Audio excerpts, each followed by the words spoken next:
नमस्कार। आपने बहुत सारे महत्वपूर्ण मुद्दे एक साथ उठा दिए हैं, जिस पर एक एक मुद्दे बहुत ही विशेषज्ञता और प्रखरता से विश्लेषित किए जाने की जरूरत है। इस युद्ध में हुआ क्या, हमने क्या खोया अब तक? देखिए, एक तो यह बात साबित हुई, जैसा कि आपने कहा, कि भारत एक शक्तिशाली राष्ट्र है, सामरिक दृष्टिकोण से भी शक्तिशाली राष्ट्र है, क्योंकि अगला जो ट्रेड वार अगर कुछ होगा तो उसमें उसकी सामरिक हैसियत की भी भूमिका निश्चित रूप से होगी, और साहस भी। लेकिन इसके साथ और भी कई बातें हुई। आपने बिल्कुल ठीक कहा कि पाकिस्तान का हमासीकरण अगर हो जाए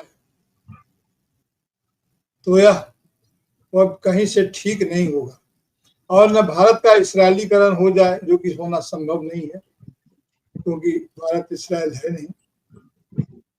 भारत बहुत विविध, बहुत बड़ा और बहुत बड़े सांस्कृतिक अनुभव और परंपराओं वाला देश है। सरकार को इस संकट की घड़ी में जो पूरे देश का समर्थन है, हमारा, आपका, हम सबका, बिना किसी भेदभाव के, वह इस संकट की घड़ी में आतंकवाद से निपटने के लिए है। लेकिन हमारी घरेलू राजनीति में जिस ढंग से इसे भारतीय जनता पार्टी के तरफ के प्रति तमाम देश का और असहमत लोगों का समर्पण के रूप में चित्रित किया गया, यह बहुत भयानक हुआ, और भारतीय जनता पार्टी के प्रति समर्पण के रूप में इसे मीडिया ने खूब प्रचारित किया। कोशिश तो यह भी की गई, डिटेल में जाने का समय नहीं है, कोशिश तो यह भी की गई कि इस पूरे घटनाक्रम को इस तरह से बना दिया जाए कि यह संघर्ष जो है, युद्ध तो नहीं, संघर्ष जो है वह पाकिस्तान के मुसलमानों के खिलाफ भारत के हिंदुओं का संघर्ष है। हर कदम पर इसे हिंदू कहा गया, यहां तक पूछा गया, जिम्मेवार साइट पर यह बात आई कि क्या एक राष्ट्र के रूप में, हिंदू राष्ट्र के रूप में नहीं, शब्दावली देखिए, क्या एक राष्ट्र के रूप में हिंदू पाकिस्तान के युद्ध के लिए तैयार है, पाकिस्तान के साथ युद्ध के लिए तैयार है? वहां यह विमर्श चल रहा है। यह जरूर है कि जो ब्यूरोक्रेसी है, जो स्टील फ्रेमवर्क है, इसके बारे में नेहरू जी ने बड़ी प्रशंसा की थी, और लग रहा था कि वह बिल्कुल ही कोलैप्स कर गया है, इतना लचीला कि कोई उसे रीढ़हीन कर दे, उस मकाम तक ब्यूरोक्रेसी पहुंच गई थी। लेकिन इस घटना ने यह साबित कर दिया कि ब्यूरोक्रेसी ने अपने को फिर से संभाल लिया। जिस ढंग से प्रेस कॉन्फ्रेंस हुए हैं, लगता है कि सरकार के निर्देश के कंटेंट तो ठीक है, लेकिन फ्रेम उसका ब्यूरोक्रेसी ने खुद निर्धारित किया। जिस ढंग से कर्नल सोफिया कुरैशी को और विंग कमांडर जुल्फिकार सिंह को लेकर के विक्रम मिश्री सामने आए, और जो एक फेस बना, युद्ध में बहुत लोगों की भूमिका होती है, लेकिन जिन्होंने समाचार दिया, अंत तक इसकी कोशिश की गई, यहां तक कि पूरे कांग्रेस ने समर्पण किया। राजनीतिक बातें नहीं की जानी चाहिए, लेकिन अब तो संघर्ष विराम हो गया है, अब तो ये इस बात की पोल खोलनी होगी, बताना होगा यह कौन सी प्रकृति और प्रवृत्ति थी कि आप अब दूरदर्शन में नेता प्रतिपक्ष राज्यसभा, इतने सीनियर लीडर मल्लिकार्जुन खड़गे को आप गद्दार के रूप में पोर्ट्रेट करने की कोशिश करें। और वह तब जब आपको बिना किसी शर्त के समर्थन दिया, और उनको समर्थन दिया जो पूरा तंबू लेकर के चले आए थे 26/11 के खिलाफ अपना भाषण करने। मैं ये पूछना चाहता हूं, मैं ये जानना चाहता हूं, ये कैसे हुआ? कांग्रेस ने कोई सवाल नहीं उठाया। भारत के साथ संकट दूसरा है, और वह संकट कहीं अधिक गहरा है, और वह गहरा संकट यह है कि बाहर से भारत जितना मजबूत है, भीतर से उसे उतना ही कमजोर करने की कोशिश की जा रही है। और जो मीडिया का रोल है तो अपनी जगह है, माफी मांगने तक पर रुकवा गए। इसे कंप्यूटर गेम समझ लिया और तरह तरह की बातें कही गई। आपने ठीक कहा कि सोशल मीडिया ने उनके कंटेंट को पकड़ा। ना होता अल्ट न्यूज तो पता नहीं क्या क्या खबरें चल गई होती। और सिर्फ यहाँ नहीं है, पाकिस्तान की मीडिया में भी यही चल रहा है। ये कराची ध्वस्त हो गया तो ये लाहौर पर उसका ये कर लिया गया, तो वह हो गया, तो वह, जितने सारे मतलब दमित वासनाएं थी, इच्छाएं थी, सबका जैसे विस्फोट हो गया। ऐसा लग रहा था कि ये युद्ध मीडिया ही लड़ रहा है।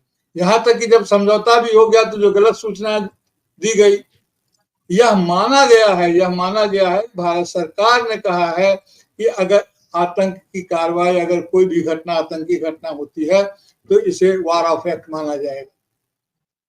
वार ऑफ एक्ट तो अभी भी पहलगाम को भी नहीं माना गया। अगर माना गया होता तो वार अनाउंस होता ना। वार एक टेक्निकल शब्द है, एक तकनीकी स्थिति है, लेकिन मीडिया में इस बात पर बहुत जोर दिया गया और कहा गया कि नहीं सीखे। तो अगर ऐसा ही था तो आप वार कर देते ना। देखिए, हुआ ये कि पाकिस्तान के पास भी परमाणु शक्ति है और भारत के पास भी, दो बिल्कुल नजदीकी देश हैं। इस युद्ध में जो हम सबसे महत्वपूर्ण इंस्ट्रूमेंट हार गए, हमने खो दिया उसकी पवित्रता, उसका नाम है शिमला समझौता। शिमला समझौता किन परिस्थितियों में हुआ था? 1972 के युद्ध के बाद 93,000 सैनिक हमारे पास थे, 5,000 से ज्यादा जमीन हमारे पास थी। उन सबको खो करके हमने शिमला समझौता को हासिल किया था, क्योंकि इंदिरा गांधी जानती थी कि जो विदेशी हैं, जो यूरोपियन हैं, उनका, क्योंकि भारत, पाकिस्तान, बांग्लादेश बहुत बड़े हिस्से का, बहुत हद तक चीन का भी एक सांस्कृतिक विरासत, एक साझा विरासत हमारा रहा है। वे चाहेंगे कि, क्योंकि द्वितीय विश्व युद्ध में जिस प्रकार से पूरा यूरोप अस्त व्यस्त था, उनके नहीं चाहने के बावजूद वो युद्ध वहां हुआ। वे तो इस बात की भूमिका बना रहे हैं कि जब तीसरा विश्व युद्ध हो, और वो तो देर सवेर युद्ध तो होता ही आर्थिक कारणों से, तो वो एशिया में हो, खास करके दक्षिण एशिया में। तो यह जो स्थिति है, हमने उसकी पवित्रता खो दी। हमने इससे बात की, उससे बात की।